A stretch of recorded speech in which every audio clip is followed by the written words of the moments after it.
Life isn't made unbearable by circumstances, but only by lack of meaning and purpose. Welcome to another episode of Nuggets with Lulu. As a Christian, the aforementioned statement resonates deeply with me when I look at the lives of Job and Apostle Paul. Let's take Job, for instance. He lost everything. He went through a lot of turmoil and peril. He lost his family, his wealth, everything.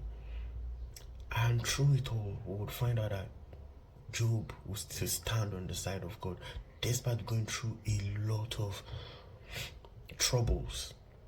And we found out that it was because he had found meaning and purpose in God. He would later confess and say, "For I know my Redeemer lives."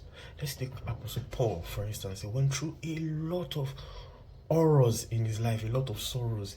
He went through a shipwreck, he was flogged, he was imprisoned. He went through a lot of others, a lot of perils, yet he would write, "To live is Christ, to die is gain."